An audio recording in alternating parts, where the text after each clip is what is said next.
Welcome to the Life by Design podcast. We are your hosts, Brian and Jessilyn Persson. This is the first episode of our podcast, so we're going to share a little bit of our history and why we chose to do this podcast and do what we do now. Yeah, and throughout the podcast series that we're going to record here into the future, we are going to talk a lot about all the tools we picked up over the years. We're going to share a lot of our stories. We are going to give you all of the experiences that it took for us to get here today. So for this first episode, we are going to go over that history. So Jessilyn, talk a little bit about your professional couple life and why you wanted to get here to this table and help professional couples solve their problems and resolve conflict, communicate better. Let's hear your history. Absolutely. So I am a senior project manager, a mom of two, and throughout that, I found our relationship, it had its ups and downs with us both being career-focused people, different careers, trying to manage what we have. And as time went on, I mean, the hurdles we went through and the pains and the illnesses, I would love to help other couples avoid that if possible, or the solutions and tools we have help them to get through it if they're currently in it. And that is kind of what brought me here today. How about yourself? Very similar, yeah. I worked in the tech industry for a long time, had a really good career, definitely had those golden handcuffs on me for a long time. And but eventually, you just start to look at your life and you start to realize that there are things that are missing and the cracks start to show up. And recently, a few years ago now for us, we both really looked at those cracks and we figured out exactly how we were going to go and solve them, remake them, whatever it looked like. And so that ended up in this podcast. That landed us here today to share all those stories, how we got through all those years and solved a lot of our own problems. So that's kind of a little bit of the history. Let's talk about exactly how we shared or how we solved some of our problems in the past. So what is a typical problem that a couple like us has in their relationship? I think communication is a really big barrier, just between the flows of being busy with your career and your children's needs. Sometimes we put our partners to the side, or when we are together, I found one of the big things for myself is that I was not very good at expressing what I wanted and my needs. And so I would hold it within, and that would cause anger. It would cause bitterness towards you as my spouse for not understanding and helping me, which I learned later was it's 100% my responsibility because you didn't even know. I didn't tell you. So I would say, I think as a female, asking for what I want and asking for help is one of the hardest things I had to overcome. Yeah, for sure. For me, it was very similar, but I felt I was probably the overexpressed type, whereas you tried to not express. I probably overexpressed, and as a guy, I kind of felt unheard, and so there are situations like that where someone is not expressing and the other person is perhaps expressing and not being heard or feeling like they're not being heard. So how did we solve that? What tool did we use to actually overcome that and make sure that we can communicate effectively together? We had to do a lot of discovery. So I know over the past few years, we really dug deep into self-development and learning who we are at the core and some of the stories from our past that held us to where we were in our present and that we brought forward.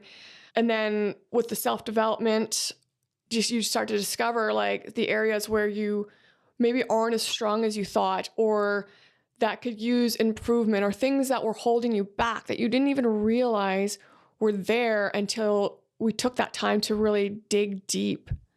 So I'd say definitely discover yourself first, but then we came together to start discovering like, hey, where were those holes and those cracks in our relationship that we knew were there as cracks, but we didn't really put it together that was part of what our relationship had become.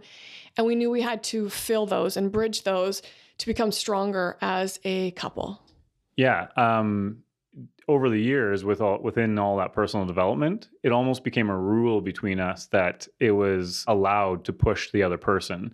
And I think in a lot of relationships, to push the other person in a particular way is almost offensive in a lot of relationships. But for us, it was actually sort of the rule. It was you must keep moving along with me, and I must keep moving along with you. And inside of that, we created actually our framework, which we'll talk about in future episodes, the Discover, Define, Design framework, which is where the Discover comes from. And ultimately, at the end of that, really started to design our life. So one of the big things that I think helped us, like after we kind of got all the communication and actually started listening to each other, was a tool where a simple tool called scheduling. And we would actually schedule conversations, and it sounds so boring to schedule conversations, but as a tool for your relationship in a busy professional couple's life, you have to schedule. Like you schedule meetings, you schedule other things, you should schedule communication into your relationship. Absolutely. I know when we first did it, I was a little skeptical because I was like, why do we need to talk about this every week?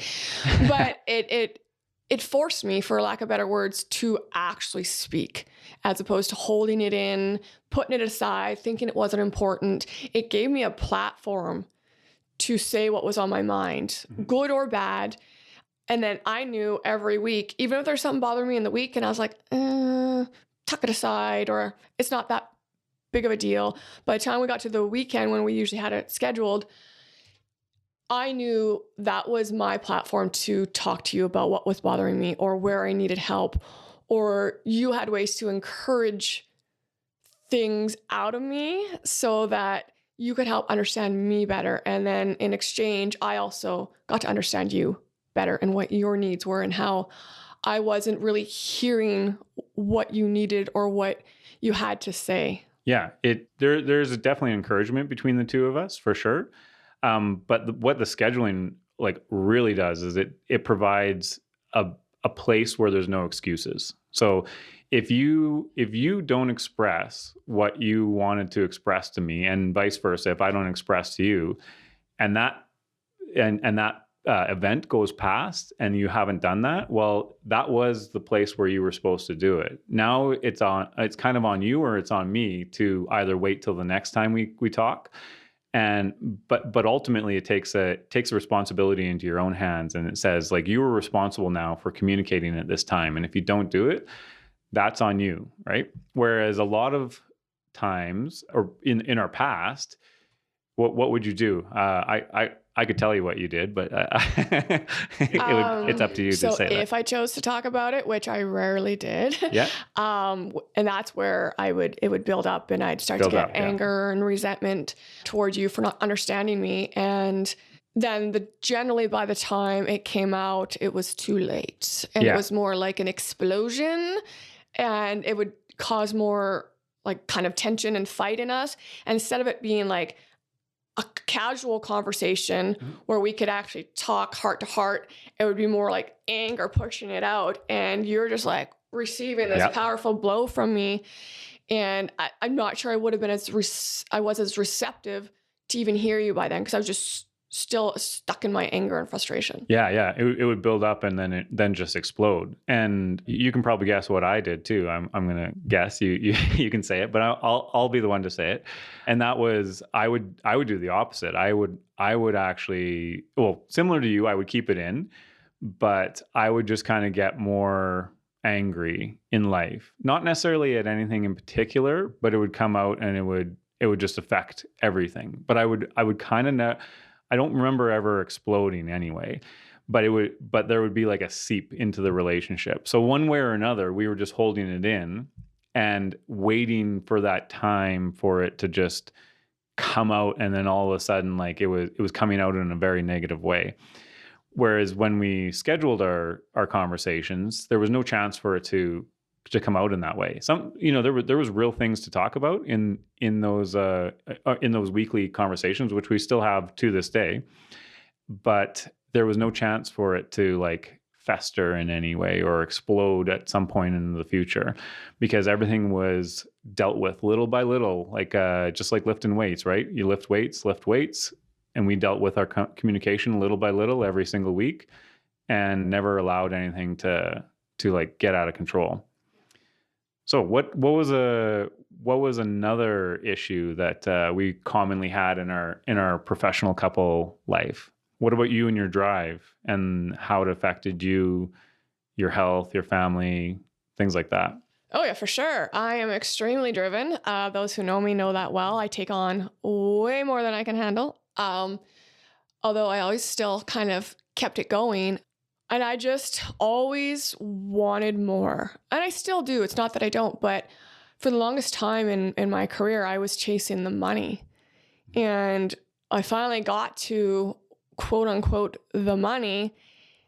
And a couple things happened. One, I realized what you were telling me is that it isn't really what I wanted to chase, because I had the money and I was like, okay, yeah, so what? Right. But the other thing is that I had gone so hard into one of my contracts and after the money that I went into burnout, and my body just shut itself down because I wasn't listening to my body. And I was forced 2 months, right, to stay in the house because I couldn't be anything. I was just nauseous, headaches, you name it. There's nothing. I just couldn't leave the house. And so I took some time off, as you're aware, and I had to really look at what happened there. And that's when I also realized that I missed out on some of the things that had happened with our boys, because I was just working 60-hour weeks, and that wasn't what I wanted. And so I was like, okay, I've chased the money. I got the money. If it's not the money, what is it? Mm-hmm. And so over the next few months, I really dug in and started some more, of course, self-development. And I realized I want the money because I love money, because the money gives me the freedom and the choice. Mm-hmm. I really wanted the choice to be able to do what we want, when we want. And whether that meant we could go to the boys to read, to like the boys' school, to read with them on a lunch hour when it was reading week, or show up to their recitals, or work somewhere else, somewhere hot where I would love to be. I realized I couldn't do that on the path I was living. Mm-hmm. And so that's when I was like, okay, it's time to pivot and figure out, how do I go down and create that life that I want? Mm-hmm. We re-engineered a huge chunk of our life during that year. So you had your burnout. I had probably been in a career that I should have left long ago, or at least changed around. So whereas you were pushing hard and burning out, I'm going to call it like kind of dying in my career, because I should have moved companies, I should have moved contracts, I should have changed something, but I was just kind of, at that time, I was a little bit blind to know that it wasn't right for me. And at that point, you were, I'd probably say, coasting, and it was 100% you were just coast, living the life as it was. You didn't see anything past it. Yeah. I like literally could not see past that job. And because I couldn't see past that job, like we're not stupid as humans, right? We are, as some of our background comes from, we're lie detecting machines, right? And we lie detect ourselves too. And I knew I was lying to myself staying in that career. And eventually we met the right people. You know, during your burnout, we were getting involved in some other businesses. Yeah. And during your burnout, we were getting involved in other businesses. Isn't that funny? But once you kind of had the 60-hour work week kind of put to the side, and you put that, and you gave yourself some time to give yourself a break, those other businesses suddenly became more meaningful. And at that point, when we met those other people in those other businesses, very forward-thinking people, a lot of is who we started to surround ourselves by. And that's when I kind of had the aha of, like, you know what? Like, you don't have to have the golden handcuffs your whole life. You can move on past that, and you're not going to die if you leave your job, and you're not going, your identity is not going to end when you exit that office door and never go back in it. And so I think it was, what was it, 6 months after you had your burnout, I actually left my long-term career and we started working with these other partners. And for the next year and a bit, we built a whole nother business, which was a very quick turnaround compared to how slow we moved in the past. It was 3 months, basically, I think, from conception to like in working in the business and actually building that business over that year. Yeah. So and that was a few years ago now. And then after that, we kind of got our life back, I guess you could say, where we could go to the boys' recital and we could have flexibility to do things. And but one thing we didn't do over that time was we didn't make a whole lot of money because we were building that business. Right. So we went from very, very well paid to almost no pay. Yep. Yeah. Extreme. Yeah, very, very extreme.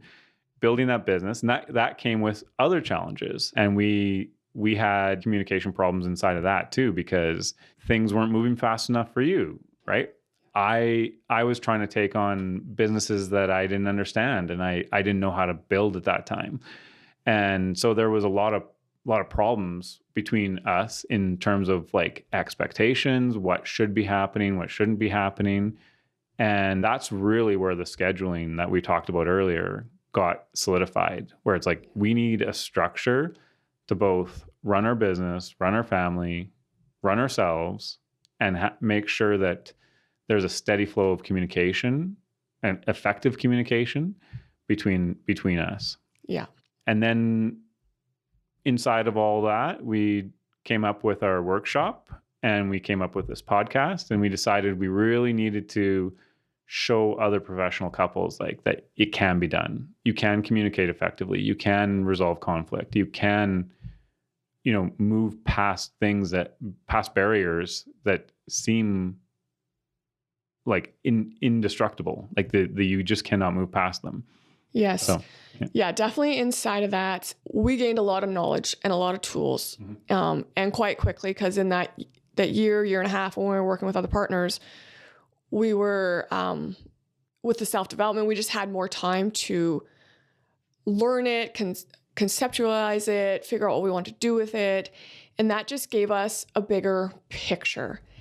And we know just from conversations with others, because we get asked all the time, like when we're at conferences for our real estate, because as real estate investors, people would approach and ask us, how do we do it? Like, I can't get my partner to even want to hear what I'm doing investing. And then when everything shifted online with the pandemic, you and I were like side by side at a desk on Zooms and literally side by side, almost people shoulder would to look shoulder. at us like we were crazy. They're like, I couldn't even be in the same business or house as my wife or husband.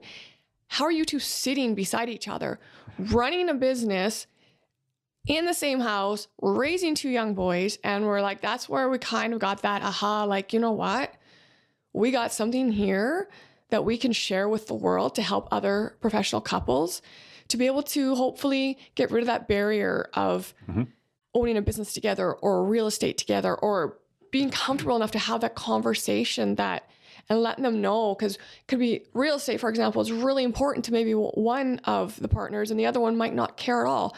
But that one who really cares about it wants their partner to listen to them and hear the excitement and be excited with them.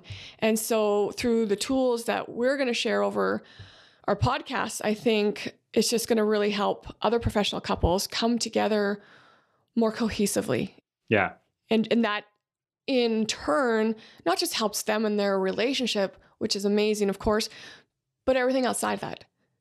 Their kids, their family, their business, or if they're in the corporate world, how they're dealing with people corporately. Because when you're happy inside and you got this great connection with your partner, there's so much less for you to have to deal with, that it gives you freedom to focus on your kids, on your career, or see things at work that you probably wouldn't have seen before because you were so focused on inside and the things that were kind of on your mind because it wasn't maybe resolved here with your partner. Yeah. A lot of people think I know I was there in the past. It was like once the situation was dealt with, you think it leaves you, okay, that situation really annoyed me. Yeah. And then you think you deal with it and you think you put it to the side, but really you're carrying that along throughout the whole time. And it weighs on you. And if you can't resolve those conflicts, and you can't, like, whether it's internally or whether it's between you and I or your partner, then it just eventually builds to a weight that you can't really manage anymore. So we're I would say now, not always, but now we are quite ruthless in like seeking that stuff out and making sure that it's just not something we have to carry along. Because if we have to carry that along, then what are we missing in our business? What are we missing in our family? What are we missing in all these other areas of our life if you're trying to constantly keep your mind on focus and away from the problems with your partner, right? 100%. Yeah. You mentioned real estate. That was a huge conflict for us in the past. And because we travel in real estate circles, we see it over and over and over again amongst couples, where there's almost always one side of the couple, man or woman, that is not on board with the real estate. Yeah. Yeah. And for us, that was me. That was you. I was not on board. And looking back at it, I know why now I wasn't on board, because it was a whole lot of work that I had to take on, and I didn't really want to take it on at that time, because we had careers, we had all these other things going on, we had kids, right? That took a lot of time, and and you wanted to build the real estate portfolio, and I was like, nah, like this is way too much work. And I was like, Yeah. So I signed you up to join a network of other successful individuals in real estate investing. And that's where you grew. And that's where our portfolio grew. And that's a trick I encourage any couple out there to use, because I've done it to you and you've done it to me. And sometimes you need to realize that you are not the source of truth for your partner. You couldn't tell me why real estate was important. No. So you went and got somebody else to tell me why real estate was important. Yeah. And the meeting that you were talking, or the events that you were talking about that you signed me up to, the very first event changed probably our whole lives together collectively. Yeah. Because I remember meeting one guy, and he just flippantly said, "Oh yeah, like I'm on track to, have $25,000 a month in passive income in 10 years." And I'm like, at that time, we were just like, especially me, right? I was like, "Oh my God, is that even a thing? Can you do that?" And you're an early sleeper, and I remember that night I came home around midnight, I think it was, after talking with a whole bunch of people there at that real estate event all night, and like shaking you awake and going, "Do you know what you can do with real estate?" and you were just like, "Yes, honey, I've been telling you forever what you can do with real estate." Pretty much. And I probably went right back to sleep. Also, let me go to sleep. Yeah. Yeah. But you couldn't tell me, right? And there were other situations where we would encourage each other to go and meet certain people that we knew they had the answers, even though I knew the answer too, but coming from my mouth, it wasn't as effective as coming from that other person's mouth. Yeah. Sounds a little bit manipulative, but really you just need more than just that one voice inside of the relationship. It is two people, but there's a lot of things that have to go on around that. Yeah. So I think we covered a lot of our history here. We did today. Yeah. What are we going to talk about in future episodes? So we're going to share a lot of our tools, techniques, stories. We have many on what we've gone through, what we've done to help our audience use in their relationships, and not necessarily just with our partner, which of course is our focus, but these tools work in any relationship, whether it's with your kids, your boss, your coworkers. But we are going to share those, and each time we'll have a different topic to cover and a tool you can take away to start practicing in your life to see how it works. And yeah. Well, one of the things that we created, and that is part of our workshop, and part of our pretty well daily life, is called, we mentioned it earlier in the podcast. It's called the Discover, Define, Design framework. And basically, what it is a tool, almost a pathway on how to communicate better. You can use it in any situation, and so in future episodes, I think we're going to really break that down and allow our listeners to really understand what it means to discover, define, and design their communication in their life using that framework.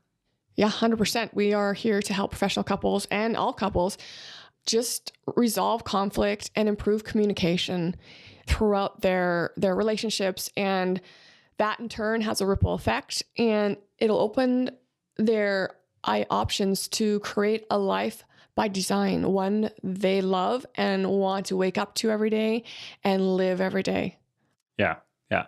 I'm super excited to share a lot of what we have to offer, and honestly, just being here and doing this podcast just improves our life too. So there's win-win all around, and that's one of the big reasons why we wanted to do this podcast, is just to help ourselves, help everybody else out there, and make sure that we can give as much as we can get. Yeah. All right, that wraps our first podcast. Yeah. So we want to thank you for listening to us. We appreciate that. And if you like our podcast, we encourage you to subscribe and keep following us on our journey to help you with yours. All right. Fantastic. Thank you. Thank you.